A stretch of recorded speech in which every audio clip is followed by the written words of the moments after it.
Assalamualaikum warahmatullahi wabarakatuh. Shalom, Om Swastiastu, Namo Buddhaya, salam kebajikan dan salam sejahtera bagi kita semua.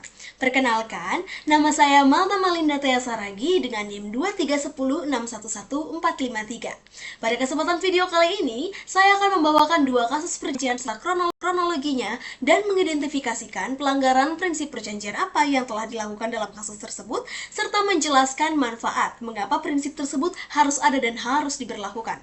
Prinsip perjanjian ini didasarkan oleh pasal 1338 KUH Perdata yang meliputi 5 asas atau 5 prinsip, yakni asas kebebasan berkontrak, asas konsensualisme, asas kekuatan mengikat atau fakta sunt servanda, asas itikat baik, dan asas keseimbangan. Nah, kelima asas ini akan saya jelaskan pengertiannya beriringan dengan kasus yang akan saya bawakan. Kasus yang pertama adalah skandal asuransi Jiwasraya yang dimulai dari pelanggaran etika. Kronologinya seperti ini. Awalnya PT Asuransi Jiwasraya meluncurkan produk JF Savings Plan yang menjanjikan manfaat tinggi kepada nasabah. Produk ini mendapat sambutan positif dari masyarakat yang berujung pada banyaknya pembelian polis. Namun, dalam proses pemasaran, terdapat indikasi bahwa agen asuransi memberikan informasi yang tidak akurat dan menyesatkan tentang produk, dengan fokus pada pencapaian target dan komisi tanpa mempertimbangkan kepentingan nasabah. Lalu, ketika nasabah mengajukan klaim, mereka semua mengalami penolakan. Penolakan ini didasarkan pada klaim bahwa nasabah tidak memberikan informasi yang benar atau lengkap saat mengisi aplikasi asuransi. Padahal, agen perusahaan yang saat itu menjadi perantara mengisi aplikasi asuransi lah yang tidak transparan dengan nasabah. Lalu, dilakukanlah investigasi oleh pihak berwenang yang akhirnya mengungkapkan bahwa memang terdapat manipulasi dalam aplikasi asuransi karena ketidakpatuhan agen terhadap prinsip-prinsip etika yang berlaku, sehingga menyebabkan kerugian besar pada nasabah dan juga pada perusahaan. Setelah saya screening lebih lanjut, saya mendapati bahwa skandal ini telah melanggar 4 prinsip perjanjian, yakni prinsip kebebasan berkontrak, prinsip itikat baik, konsensualisme, dan juga keseimbangan. Prinsip kebebasan berkontrak menyatakan bahwa setiap pihak memiliki kebebasan untuk menentukan isi perjanjian selama memenuhi syarat sebagai suatu kontrak, tidak dilarang oleh undang-undang, sesuai dengan kebiasaan yang berlaku, dan sepanjang kontrak dilaksanakan, kontrak tersebut dilaksanakan dengan itikat baik. Nah, pelaksanaan kontrak ini tidak memenuhi itikat baik yang juga menjadi unsur penting dalam prinsip kebebasan berkontrak. Prinsip itikat baik, berarti bahwa para pihak, baik kreditur maupun debitur harus jujur dan tidak menyembunyikan sesuatu yang buruk yang di kemudian hari dapat menimbulkan masalah atau kesulitan. Asas itikat baik dapat dibagi menjadi 2 arti, yakni arti objektif dan arti subjektif. Arti subjektif berarti bahwa perjanjian yang dibuat harus dilaksanakan dengan mengindahkan norma-norma kepatuhan dan kesusilaan. Sedangkan dalam arti subjektif, pengertian itikat baik terletak dalam sikap batin seseorang.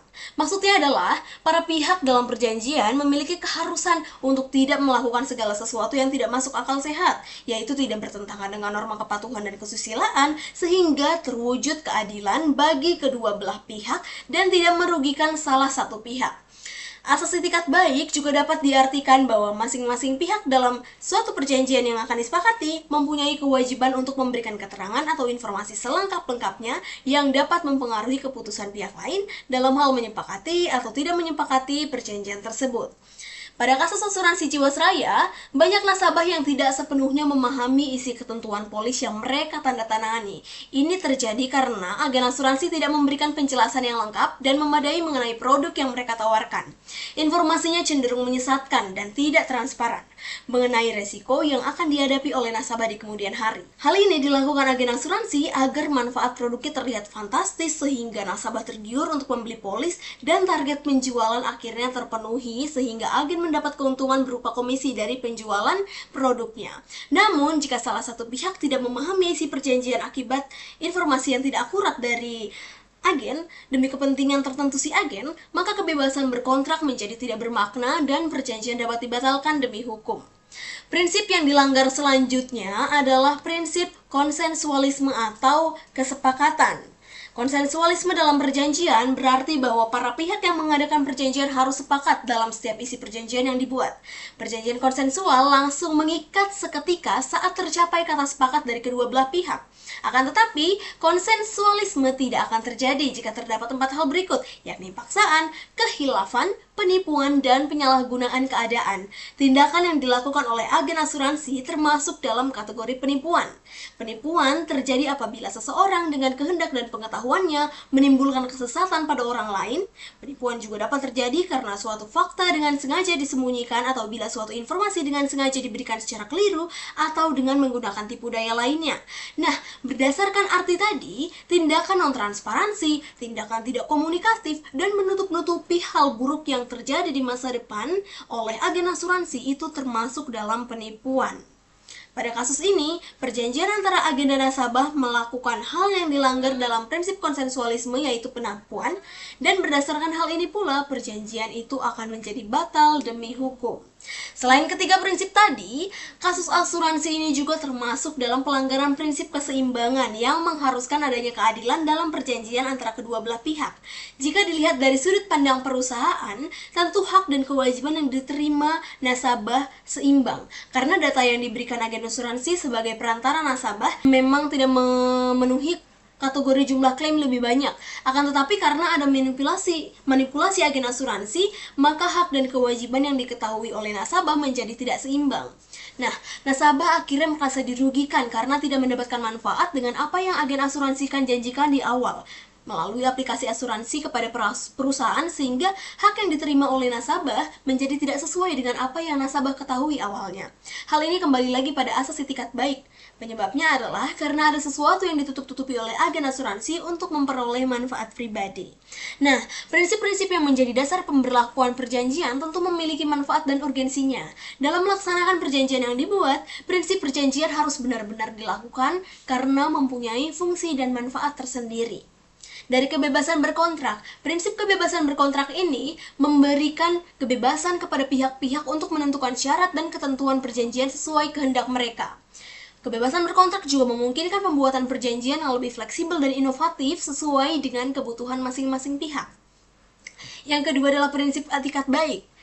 Prinsip etikat baik memiliki manfaat untuk memastikan bahwa semua pihak yang bertindak dengan niat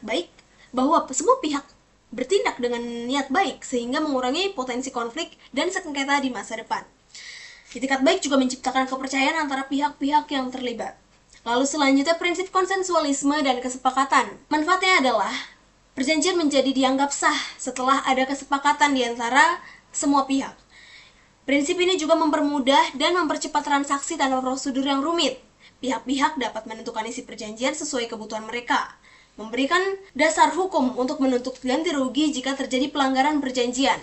Lalu yang terakhir adalah prinsip keseimbangan yang memastikan antara hak dan kewajiban para pihak menjadi seimbang, mencegah pihak yang lebih kuat mendominasi, lalu menghindari penyalahgunaan posisi tawar yang lebih kuat untuk memaksakan kehendak dalam perjanjian, mendorong terciptanya kontrak yang mengakomodasi kepentingan semua pihak secara proporsional, sehingga akhirnya menghasilkan kontrak yang saling menguntungkan atau win-win contract.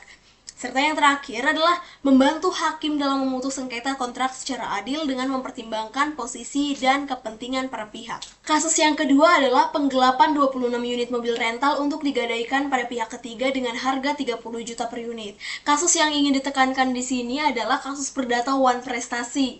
One Prestasi yang dilakukan adalah tidak mengembalikan atau tidak memenuhi prestasi berupa pengembalian mobil sewa ke pihak rental oleh penyewa. Kronologi kasusnya seperti ini. Seorang pemuda berinisial A menyewa 26 unit mobil dari perusahaan rental mobil di Aceh. Ia menyewa mobil-mobil tersebut dengan berbagai alasan seperti untuk kepentingan pribadi dan bisnis. Setelah menyewa mobil-mobil tersebut, RA kemudian menggadaikan mobil-mobil itu ke pihak lain dengan harga 30 juta per unit tergantung jenisnya. Ia mendapatkan uang dari hasil menggadaikan mobil-mobil rental itu. Namun setelah beberapa waktu, pihak rental akhirnya menyadari bahwa mobil-mobil mereka tidak dikembalikan oleh RA. Mereka kemudian melaporkan kasus ini ke pihak kepolisian dan berdasarkan laporan dari pihak rental, polisi kemudian melakukan penyelidikan dan berhasil menangkap RA sebagai tersangka kasus penggelapan mobil rental. Hal yang ingin dibahas di sini sekali lagi adalah One Prestasi yang dilakukan oleh RA. Dalam kasus One Prestasi yang dilakukan oleh RA, saya mendapati ada dua prinsip perjanjian yang dilanggar, yaitu Pacta Sunt Servanda dan prinsip itikat baik. Pacta Sunt Servanda adalah prinsip hukum yang berarti janji harus ditepati. Prinsip ini menegaskan bahwa setiap perjanjian yang dibuat secara sah itu mengikat para pihak untuk memenuhi kewajiban mereka sesuai dengan ketentuan yang telah disepakati, karena semua perjanjian yang dibuat secara sah berlaku sebagai undang-undang bagi mereka yang membuatnya. Para pihak dalam perjanjian harus melaksanakan isi perjanjian dengan itikat baik dan sesuai dengan kesepakatan. Dalam kasus prestasi berikut, RA menyewa mobil dengan perjanjian yang mengikatkannya untuk mengembalikan mobil dalam kondisi sama setelah masa sewa habis. Namun, RA justru menggadaikan mobil-mobil itu kepada pihak lain, kepada pihak ketiga, dan tidak mengembalikan mobil sesuai dengan perjanjian sewa yang telah disepakati di awal, sehingga pihak kreditur kebingungan dengan keberadaan mobilnya di mana pun saat itu RA tidak dapat dihubungi. Lalu selanjutnya, RA juga melanggar prinsip itikat baik dalam perjanjian yang mengharuskan para pihak untuk bertindak jujur dan saling menghormati dalam menjalankan perjanjian. Di sini RA seharusnya bertindak dengan itikat baik selama proses perjanjian dari awal. Tetapi tindakannya yang menggadaikan mobil tanpa seizin pihak pertama menunjukkan bahwa ia tidak menghormati perjanjian dan tidak bertindak jujur terhadap pihak rental. Pelanggaran ini menciptakan ketidakpercayaan dan merugikan pihak rental, khususnya di finansial. Lanjut ke manfaat prinsip perjanjian, yaitu perjanjian Pacta Sunt Servanda dan itikat baik.